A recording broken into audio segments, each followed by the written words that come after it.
The cold November wind rattled the windows of the Oakhaven Elite Club, a reminder that while the wealthy inside were warm, the world outside could be unforgiving for people like Nia Vance. Inside, the air smelled of expensive leather, lemon floor wax, and the faint metallic scent of privilege. 17-year-old Nia adjusted the oversized gray uniform that hung loosely on her athletic frame. She wasn't a member here, and she wasn't quite an employee either. She was just the shadow that moved behind her mother, Sarah. Sarah Vance was on her knees near the mahogany reception desk, polishing the brass railings until they gleamed like gold. Her hands, red and chapped from years of harsh detergents, moved with a frantic rhythm. "We need this bonus, Nia," Sarah whispered, her voice tight with the anxiety that only the working poor truly understand. "If I finish the lobby before the evening rush, maybe Mr. Henderson will approve the holiday overtime. A real turkey this year. Wouldn't that be nice?" Nia knelt beside her, picking up a rag to help, though she wasn't on the payroll. She offered her mother a rare, soft smile. "It'll happen, Mama. I've got the heavy lifting. You just save your back." From the garden entrance, old Bill, the club's limping groundskeeper, caught Nia's eye through the glass. He tipped his faded cap, a small, silent gesture of respect shared between two people who knew what it meant to be invisible. But the moment of quiet connection was shattered instantly. The double doors swung open with a violent force. Brock Sterling stormed in like a weather system of his own, surrounded by his usual entourage of sycophants. He was filming himself with a smartphone held high, his voice booming across the respectful silence of the lobby. "Rise and grind, people. No days off when you're chasing greatness," he shouted to his live-stream audience, wearing a pristine white karate gi with a custom-embroidered black belt that looked like it had never seen a drop of sweat. He didn't look down. He didn't care to. As he strutted toward the gym, his expensive leather gym bag swung wide and slammed hard into Sarah's cleaning cart. Bottles of cleaner toppled. Dirty water sloshed over the rim. "Hey, watch where you're parking this junk," Brock snapped, recoiling as if the cart were radioactive. He looked down at Sarah, who flinched instinctively, pulling her shoulders in small. "You're blocking my aura, Sarah. Seriously, some of us have training to do." In the corner, Mr. Henry, a member in his 70s who had been reading the Wall Street Journal, lowered his paper. He frowned, his eyes narrowing at Brock, but he remained silent, turning the page with a sharp rustle. Nia stood up slowly. Her movement was fluid, controlled, and eerily calm. She stepped between the large man and her trembling mother. "She didn't move the cart, Brock. You walked into it." The gym went quiet. The air conditioning hummed. Brock lowered his phone slightly, a cruel smirk spreading across his face. "Oh look, the shadow speaks." He laughed, looking back at his friends for validation. "I thought you only knew how to mop." With a deliberate, casual motion of his foot, Brock kicked the bucket of dirty water. It tipped over, sending a gray, soapy puddle spreading across the marble floor Nia had just dried. "Oops," Brock said, his eyes dead cold. "Missed a spot, sweetheart.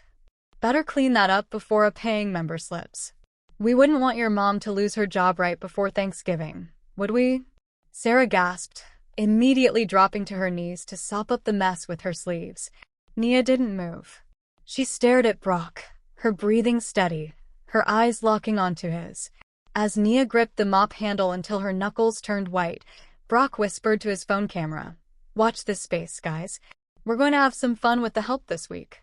In a world obsessed with noise, silence is often mistaken for weakness, a mistake Brock Sterling was making every single day.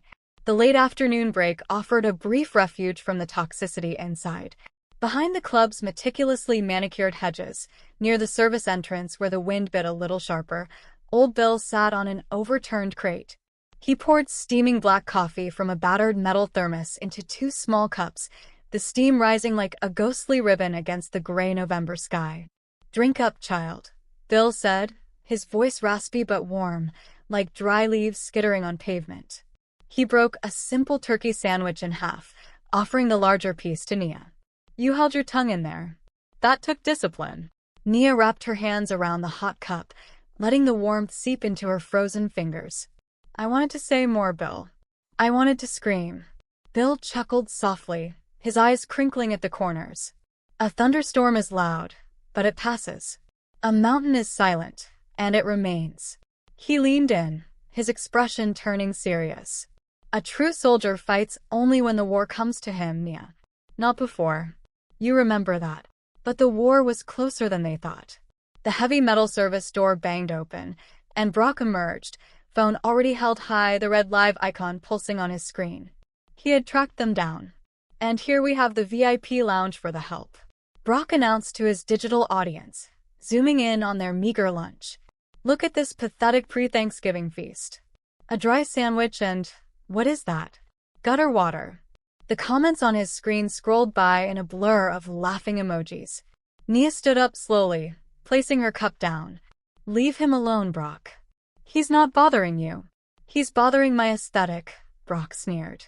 He stepped closer to old Bill, who was struggling to stand on his bad leg. With a casual, cruel flick of his sneaker, Brock kicked Bill's cane. It clattered across the concrete, sliding under a parked delivery truck. Bill wobbled, his balance lost. Oops, Brock laughed. Clumsy old fool. Maybe you should retire to a nursing home. Nia moved instantly. She didn't run, she flowed. She caught Bill by the elbow just before he hit the ground, stabilizing him with a gentleness that belied her strength. Then she turned to Brock. Her eyes were no longer lowered. They were blazing. Pick it up, Nia said. Her voice wasn't loud, but it carried a weight that cut through the wind. Please. The gym door had been left open, and the silence from the courtyard drifted inside. Even Mr. Henry, watching from the window, stopped wiping his glasses. Brock's smile faltered. He looked at his phone, then at Nia. A teenage girl, a cleaning lady's daughter, giving him an order? You think you can tell me what to do? Brock hissed, his face reddening as his friends snickered behind him. Enraged by the defiance, he lunged forward, shoving Nia hard with both hands, intending to knock her into the brick wall. It should have been a violent impact. But Nia didn't be there. With a subtle shift of her hips, a movement no bigger than a breath, she performed a Tai Sabaki. She simply wasn't where Brock pushed. His momentum carried him forward into empty air, and he stumbled clumsily, crashing shoulder first into a rack of rusted dumbbells. Clanging metal echoed like chaotic church bells.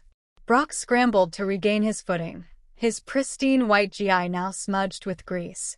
He looked ridiculous, and he knew it. The laughter from his phone's comments section seemed to scream in his ears. Humiliated and red-faced as his friends snicker, Brock screamed, You think you're fast? Let's see you handle a real fight. Center mat. Now. The air in the gym grew heavy, charged with the kind of electricity that usually precedes a thunderstorm. Brock's scream still echoed off the mirrored walls, a raw challenge that stripped away any pretense of civilization in this high society establishment. The wealthy members, previously absorbed in their cardio and weightlifting, began to drift toward the center of the room. They formed a loose, suffocating circle, phones raised like votive candles to the god of viral content. They weren't stepping in to stop the harassment. They were positioning themselves for the best angle. In the doorway, a flurry of movement broke the tension. Sarah Vance rushed in, her face pale and etched with absolute terror. She had heard the commotion from the laundry room. Seeing her daughter cornered by the most powerful member of the club, she dropped her bucket, the clang sounding like a surrender bell. No, she gasped, rushing forward, her hands trembling as she reached for the club manager, Richard, who stood by the juice bar looking frantically at his clipboard. Mr. Richard, please. Sarah pleaded, her voice cracking. Stop this. She's just a child. We'll leave. We'll go right now. Please don't let him hurt her. Richard, a man whose spine was made of corporate policy rather than bone, looked at Brock, then at the terrified mother. He opened his mouth to speak, perhaps to restore order, but Brock cut him off with a look of pure entitlement. It's just a sparring demo, Richard, Brock said, his voice smooth but laced with a threat that everyone understood. Unless you want me to call my father and tell him the club isn't supporting its premium investors anymore? I'd hate to pull our funding right before the holiday renovations. Richard closed his mouth, swallowed hard, and looked away. Just keep it on the mats, Mr. Sterling, he muttered, effectively signing off on the brutality. Sarah let out a small, hopeless sob and grabbed Nia's arm, her fingers digging into the gray fabric of the uniform. "Don't do it, baby," she whispered, tears cutting tracks through the dust on her cheeks. "We can't win this. If you fight, we lose everything. We'll starve, Nia. Just apologize. Please." Nia looked down at her mother's hands that had scrubbed floors for 20 years to put food on their table. Then she looked up at Brock, who was bouncing on the balls of his feet, smirking at the camera, thriving on their fear. She realized then that walking away wouldn't save them. Submission would only feed his cruelty until there was nothing left of their dignity. The only way out was through. Gently, Nia peeled her mother's fingers from her arm. "I'm not fighting, Mama," she said softly, her voice strangely calm amidst the noise. "I'm just going to finish my shift." Nia stepped onto the blue tatami mats. The texture felt familiar under her feet, a grounding sensation she hadn't felt since her secret morning sessions in the warehouse. She bent down and untied her worn-out sneakers, placing them neatly side by side at the edge of the mat, aligned with military precision. When she straightened up, something had changed. Her shoulders dropped, the tension draining away. Her breathing shifted from her chest to her diaphragm, deep and rhythmic. She didn't look like a cleaning girl anymore. She looked like a statue carved from obsidian. Brock laughed, a harsh, barking sound. He began to circle her, throwing flashy punches at the air, his white GI snapping with each movement. "Look at that. She's taking her shoes off. You think being barefoot makes you a warrior?" He played to the crowd, winking at a camera. "Say goodnight to your job, cleaning girl. I'm going to teach you a lesson about hierarchy that you'll never forget." Nia stood perfectly still in the center of the mat, her hands open and relaxed at her sides, her gaze unfocused but seeing everything. She was the eye of the storm. Brock's grin vanished. The stillness annoyed him. He wanted fear. He wanted flinching. With a roar of frustration, he planted his back foot and exploded forward. Brock let out a deafening ki and launched a vicious, full-power high kick aimed straight at Nia's head. Violence is often loud and chaotic, but true mastery speaks in a language of absolute silence. In the milliseconds before impact, time inside the Oakhaven gym seemed to warp and stretch. Brock's foot, a weapon of expensive leather and unrestrained malice, sliced through the air with a terrifying swoosh, aimed directly at Nia's temple. To the onlookers holding their breath and their smartphones, it looked like the end. A cleaning girl was about to be broken for their entertainment. But Nia didn't be there. She didn't block. Blocking would have meant pitting her strength against his, and old Bill had taught her better. "Do not fight the storm," the old gardener's voice whispered in her memory. "Be the empty space the storm cannot find." With a movement so subtle it was almost invisible, Nia simply exhaled and dropped her center of gravity 3 inches. The deadly kick passed harmlessly over her head, the wind of it ruffling the stray hairs that had escaped her bun. The momentum of the missed strike betrayed Brock. His heavy leg carried him too far, twisting his spine and forcing him to hop clumsily on one foot to regain his balance. A collective gasp rippled through the crowd, a sound of confusion rather than excitement. The black belt had missed a stationary target. Brock's face turned a violent shade of purple. The humiliation burned hotter than any physical blow. He could hear the phantom laughter of the internet, the comments section turning against him. He abandoned his martial arts stance, abandoning the pretense of a demonstration. He was no longer a martial artist. He was just a bully who had been told no. "Stand still," Brock roared, spit flying from his lips. He didn't bother with technique this time.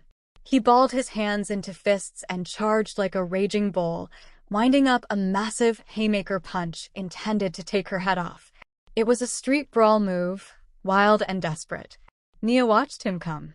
She didn't retreat. In fact, she stepped forward. She entered the Mai, the critical engagement distance, with the grace of a dancer.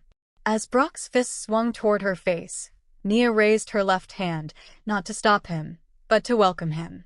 She caught his wrist lightly, guiding his massive forward energy rather than opposing it. At the same moment, she stepped deep behind his legs, her body turning like a door on a hinge. It was the lineage, the entering throw. For a split second, Brock's eyes went wide. He realized too late that he wasn't pushing her back. He was falling into a void she had created. Nia added just a fraction of her own power to his rushing momentum, a gentle rotation of her hips that translated into devastating physics. Brock's feet left the mat. The laws of gravity claimed him instantly. His 190-pound frame was lifted, inverted, and slammed into the tatami with a bone-shaking thud that echoed like a gunshot in a canyon. The sound was sickeningly heavy, the sound of air being forcibly expelled from lungs, of ego being shattered against reality. Dust motes danced in the shockwave. Then there was nothing. Brock lay sprawled on his back, gasping for air like a fish on a dock, his eyes staring blankly at the high, vaulted ceiling. He wasn't permanently injured, but his spirit was utterly crushed. He tried to rise, but his limbs refused to obey. Shock had paralyzed him. Nia stood over him, her breathing barely elevated. She didn't cheer. She didn't scream, "I told you so." She didn't look at the cameras that were now capturing her every move with trembling hands. Slowly, deliberately, she smoothed the wrinkles on her gray cleaning uniform. She brought her heels together, hands at her sides, and bowed deeply to her fallen opponent, a gesture of respect he had never earned, but one that she possessed in abundance. She turned to her mother, who was sobbing silently with hands covering her mouth, and then picked up her mop bucket. Nia straightens her uniform, bows respectfully to the groaning Brock, and walks away. The entire gym is dead silent. No one breathes. No one moves. A bully never accepts defeat. He simply changes the battlefield to one where he can cheat. The silence that Nia had commanded in the gym didn't last long.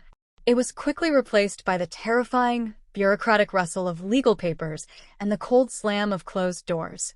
The following morning, the sun didn't seem to rise over Virginia. The sky remained a bruised purple, matching the mood inside the cramped manager's office at Oakhaven. The air smelled of stale coffee and cowardice. Sarah Vance sat on the edge of a guest chair, clutching her purse as if it contained the last of her oxygen. Across the desk, Richard, the club manager, couldn't even look her in the eye. He focused intently on a spot on his carpet, his voice devoid of the warmth he used when asking Sarah to work unpaid overtime. "I'm sorry, Sarah," Richard mumbled, sliding a thick envelope across the mahogany desk. "But the board's decision is final. Gross misconduct. Endangering a VIP member. Termination is effective immediately." But he attacked her. Sarah cried out, her voice trembling. "Everyone saw it, Mr. Richard." My Nia just stood there. She didn't throw a single punch. Richard finally looked up, his face pinched with the stress of a man who had sold his integrity for a paycheck. "That's not what the footage shows, Sarah." Mr. Sterling submitted a video. "It looks like unprovoked aggression. His lawyers are calling it a premeditated assault by a trained individual. They're talking about pressing charges, Sarah. Juvenile detention. A criminal record that would bar Nia from college." The threat hung in the air like toxic smoke. Sarah slumped, the fight draining out of her instantly. She wasn't just losing a job. She was watching her daughter's future disintegrate because a rich man's ego had been bruised. The walk home was a blur of gray concrete and biting wind. Their small apartment, usually a sanctuary of warmth and cooking smells, felt cold and exposed. On the kitchen table lay the legal notice that a courier had delivered an hour ago. The paper was heavy, expensive, and creamy white, a stark contrast to the chipped laminate table it rested on. The demand was simple and brutal. Nia was to appear in the club's boardroom at 5 p.m. today to issue a formal, recorded apology and sign an admission of guilt. In exchange, Brock Sterling would graciously decline to file police charges. Sarah sat at the table, her head in her hands, her shoulders shaking with silent sobs. "I failed you, baby," she wept. "I worked so hard to keep you away from this, from people like him. And now I have to ask you to bow to him." Nia stood by the window, watching the dead leaves swirl in the gutter. Her heart burned with the injustice of it. She had done everything right. She had been disciplined. She had been respectful. And yet, the villain was writing the history. She looked at her mother, broken, terrified, and jobless right before Thanksgiving. The pride of a black belt meant nothing if it couldn't put food on the table or peace in her mother's heart. "I'll do it, Mama," Nia said softly, turning away from the window. "It's just words. They can have my apology. They can't have my spirit." At 4:45 p.m., they returned to Oakhaven. The club felt different now, hostile, alien.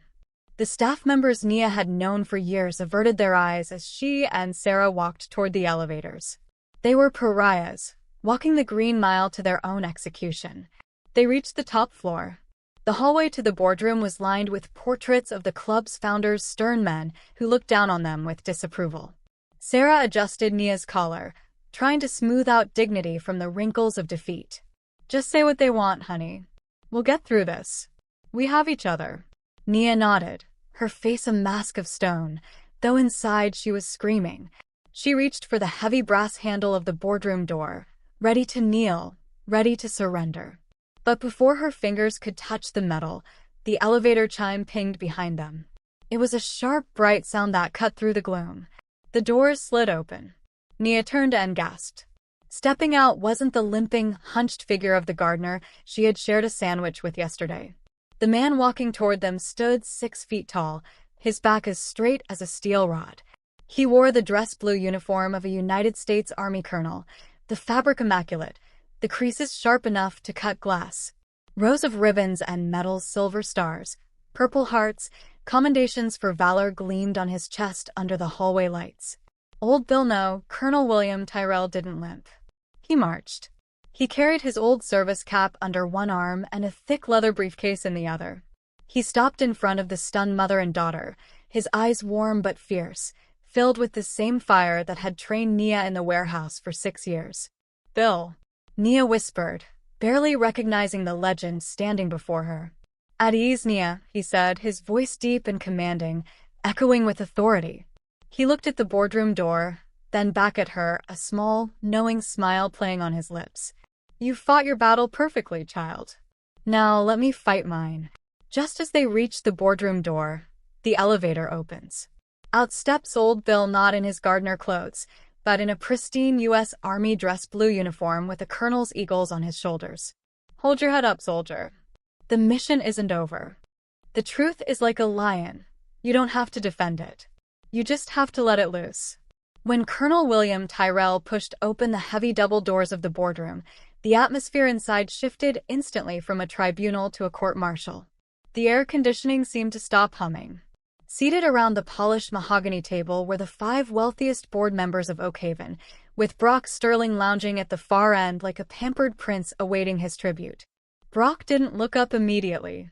He was busy picking lint off his tailored suit sleeve, a smirk playing on his lips.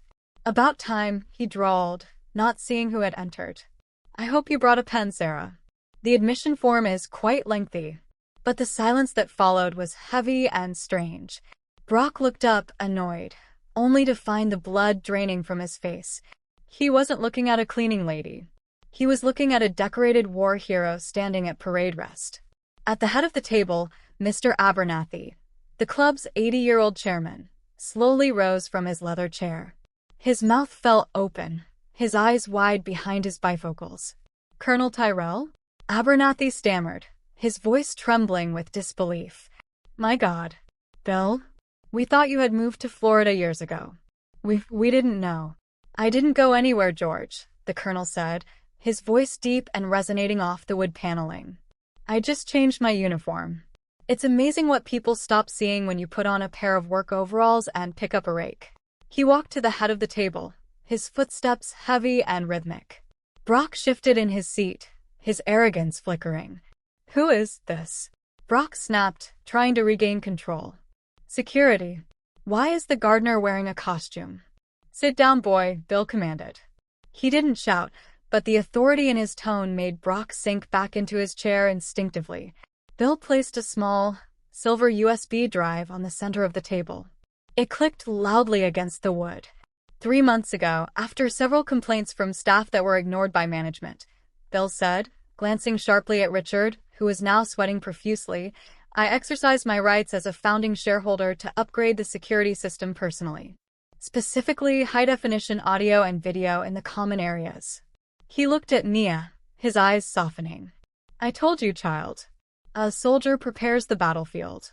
Bill tapped the laptop connected to the room's main screen.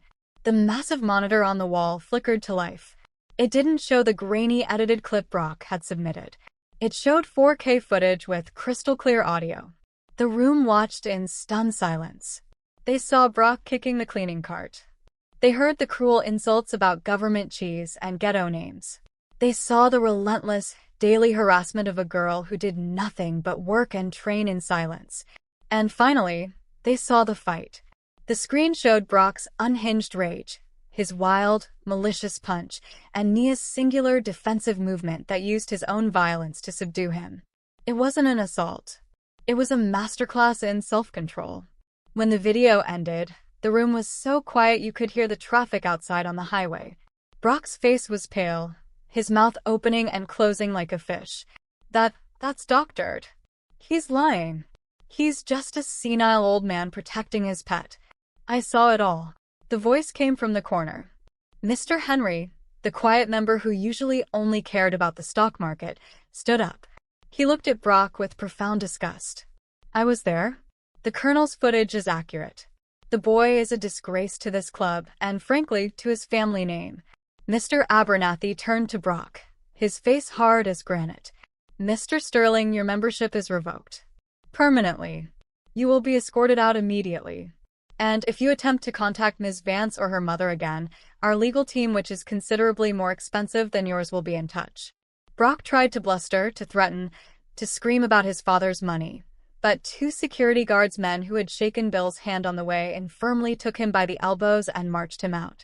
His exit was just like his entrance. Loud, messy, and ultimately insignificant.